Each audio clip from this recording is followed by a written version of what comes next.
Olá, está começando o Boletim de Notícias. Que bom ter a sua companhia e audiência. No Ceará, o ano de 2020 teve o menor número de registros de nascimento desde 1994. E o principal motivo é a pandemia.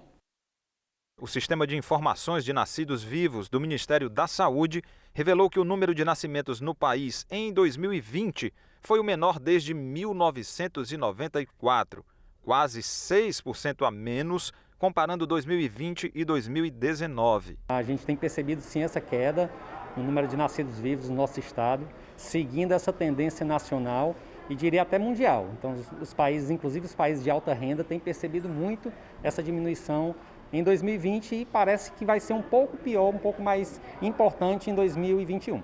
Os nascimentos já estavam em queda em ritmo menos acelerado. Entre 2018 e 2019, por exemplo, a diminuição no número de novos recém-nascidos havia sido de 3,2% a menos. O impacto da pandemia no número de recém-nascidos foi a maior até mesmo que o do surto de Zika e microcefalia, que afetou o país entre 2015 e 2016. Naquele período em que muitos casais adiaram a gravidez por medo das sequelas. O que justifica essa queda são vários fatores, um deles é o planejamento.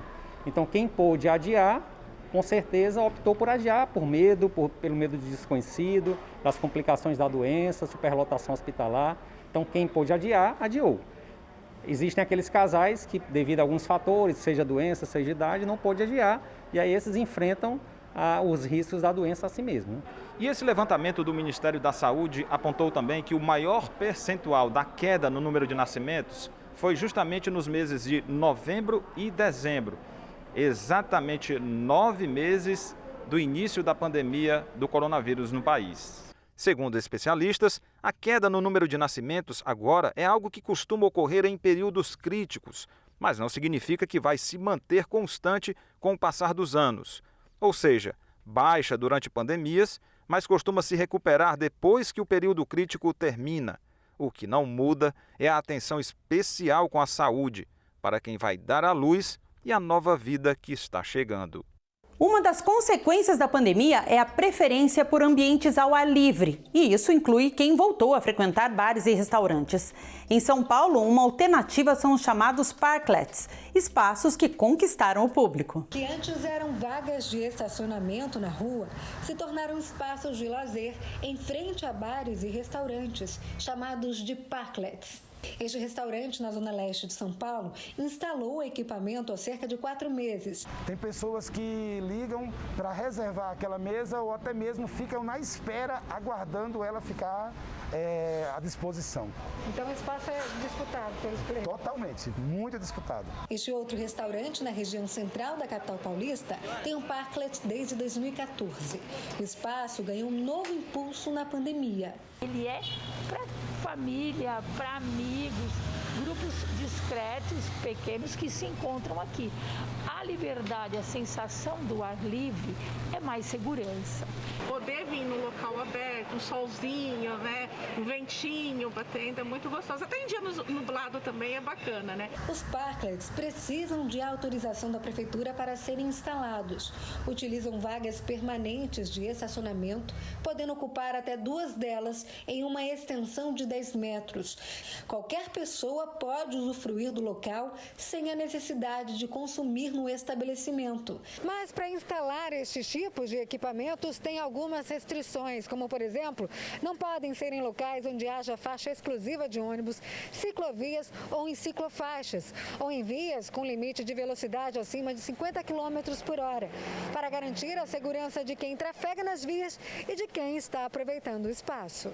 É um instrumento urbano, paisagístico, que atribui qualidade de vida às pessoas, né? No seu momento de lazer ou durante um almoço. E realmente essas questões se tornaram muito importantes durante a pandemia. No entanto, elas são muito importantes para os seres humanos.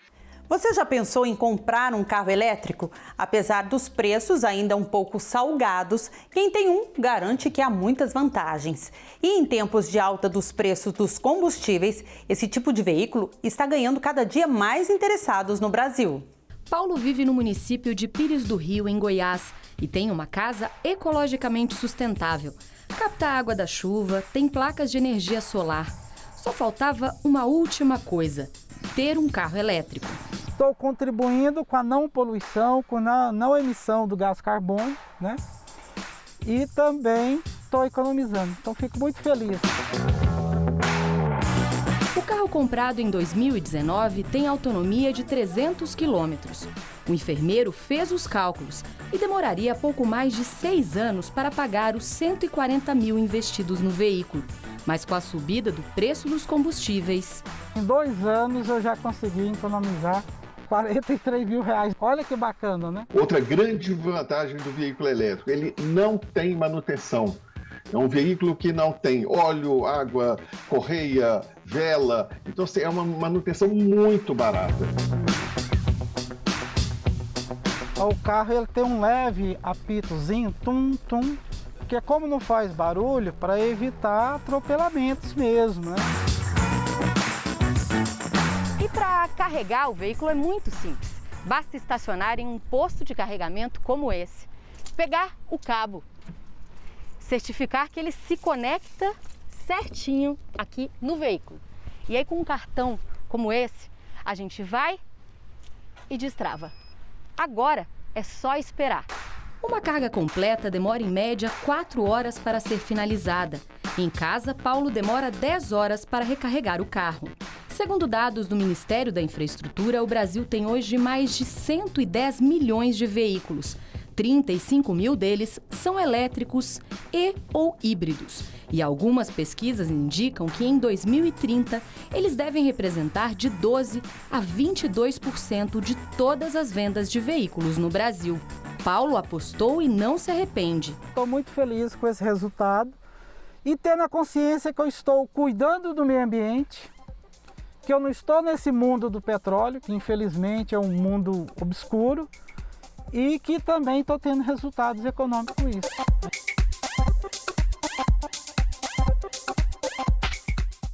Uma aula de história diferente em Fortaleza. A ideia é conhecer monumentos, prédios antigos e praças de bicicleta.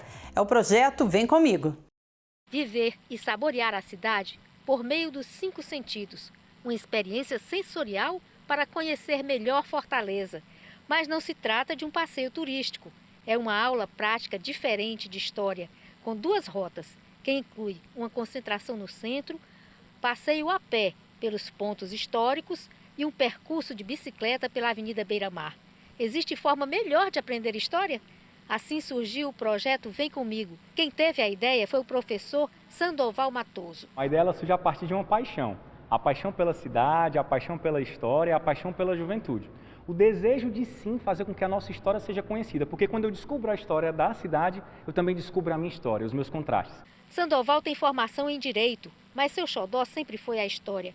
Ele ficou muito inquieto com a relação do fortalezense com sua cidade e decidiu criar, juntamente com outros amigos, esse projeto. Ele explica que não é uma aula comum, porque promove momentos de reflexão. A gente vai entender não só a história do Ceará, mas a história do Brasil, a história do mundo, porque que no passeio público a gente chama de Praça dos Mártires, o contexto, por exemplo, da Confederação do Equador e do Brasil Imperial. E não somente desses cidadãos, mas também de mim. O que eu tenho a ver com aquilo? E agora eu te convido para fazer um passeio em Minas Gerais, para conhecer as 4 igrejas mais bonitas do Brasil. A agência espanhola Civitatis escolheu 10 grandes tesouros arquitetônicos dos mais variados estilos, do barroco ao modernismo, passando pelo neogótico e neorrenascentista. 4 representantes de Minas Gerais fazem parte desta seleta lista. O destaque de Belo Horizonte é a Igreja São Francisco de Assis, a famosa Igrejinha da Pampulha, com arquitetura assinada por Oscar Niemeyer, é a única mineira que não representa o estilo barroco. Também faz parte da lista internacional a matriz de Nossa Senhora do Pilar em Ouro Preto. A basílica é um dos principais símbolos do período de glória da Igreja Católica no Brasil e abriga 400 quilos de ouro em adornos. Outra celebridade mineira é a Basílica Senhor Bom Jesus de Matozinhos, em Congonhas. Ela foi construída entre 1757 e 1790 e foi tombada em 1939 pelo IPHAN.